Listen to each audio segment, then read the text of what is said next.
Ciao a tutti amici di Un Sorriso in Più e bentornati con il nostro consueto appuntamento settimanale con i migliori risultati sportivi. Questa settimana ci concentreremo con l'avvenimento principale, cioè il torneo di Wimbledon. Nei campi di erba inglesi, infatti, per l'Italia sono arrivate delle ottime notizie. Però partiamo dall'inizio. Purtroppo Matteo Berrettini non ha potuto partecipare al torneo a causa di un tampone positivo al Covid ed è così stato escluso dalla competizione. Sono rimasti invece Lorenzo Sonego e Yannick Sinner.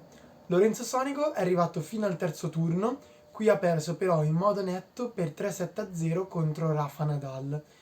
Comunque un'ottima prova la sua, che gli ha permesso di vincere ben 2 gare consecutivamente e poi disputare un'ottima gara sul campo centrale di Wimbledon contro quello che è probabilmente il miglior tennista della stagione, dato che ha vinto finora i 2 tornei principali che si sono svolti finora, cioè l'Australian Open e il Roland Garros. Ma la grande sorpresa del torneo è Yannick Sinner.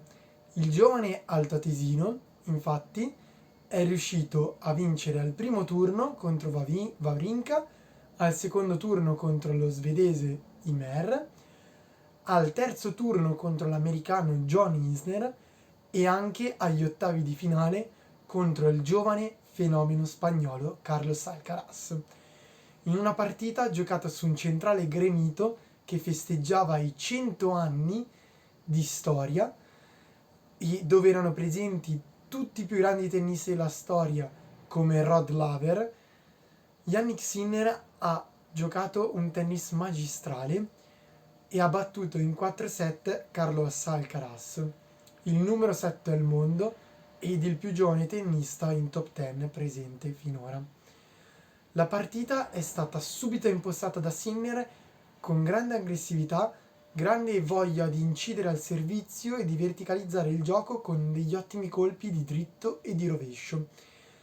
Infatti il primo set è stato vinto per 6-1, il secondo l'ha vinto per 6-4, mentre al terzo set il servizio ha iniziato a calare molto, ha iniziato a non servire più molto bene, ma è riuscito comunque ad arrivare al tiebreak, dove ha avuto anche 2 match point, di cui uno sul suo servizio, che non è riuscito purtroppo a sfruttare ed incidere come dovrebbe, anche per il talento di Carlos Alcaraz, che con un paio di colpi perfetti, soprattutto una demi-volée, la demi-volée praticamente sarebbe un colpo in avvicinamento a rete, in cui il giocatore si avvicina alla rete, la palla rimbalza appena e lui ponendo la racchetta verso il basso, con solo tocco di polso senza dare forza, la va a colpire.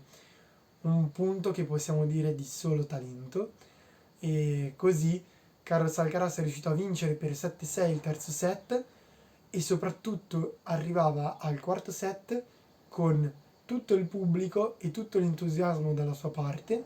Qui Yannick Sinner è stato bravissimo, ha concesso palle break, quindi che potevano portare in vantaggio subito il tennista spagnolo, ma ha resistito e poi soprattutto è stato lui a sfruttare l'occasione, andare in vantaggio per 3-1 e qui ha vissuto un altro grandissimo momento di difficoltà, infatti era sotto per 0-40, quindi ha concesso ben 3 palle break a Carlos Alcaraz e qui ha tirato fuori tutto il suo talento, servendo benissimo, servendo un ace, cioè quando il tuo servizio eh, quando con il tuo servizio fai punto diretto non concedi all'avversario neanche di toccare la pallina, ed era solo il terzo dell'incontro per lui, ha salvato quindi tutte le palle break e ha portato a casa il punto del 4-1 e ha quindi vinto il set per 6-3.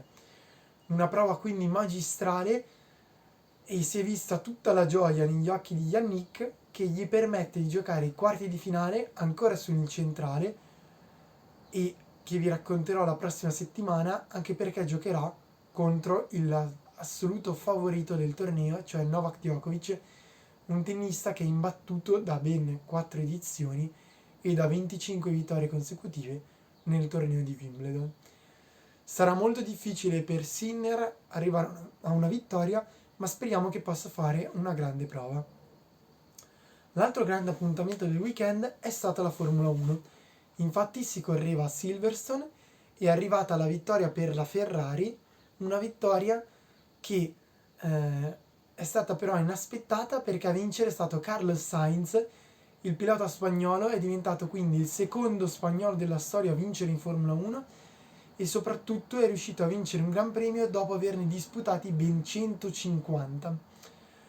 Una vittoria che è arrivata in un momento complicato della sua carriera, dopo aver firmato la pole e soprattutto dopo che sembrava tagliato fuori dai giochi a 10 giri dalla fine.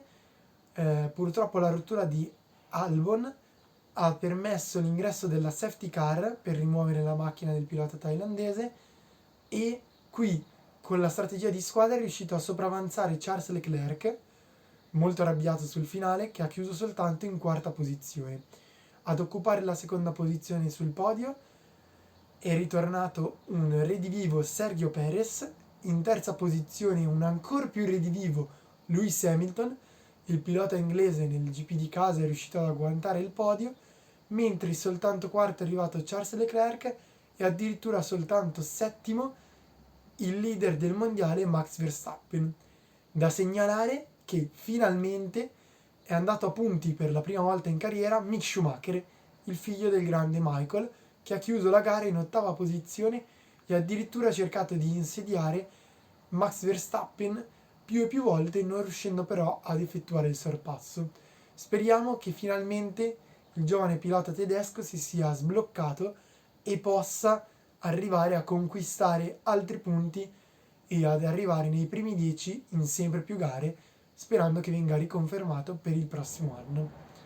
La Ferrari quindi accorcia un pochino in vetta alla classifica, sia nella classifica costruttori che in quella piloti, ma non ha sfruttato appieno tutto il suo potenziale e l'occasione che gli era arrivata.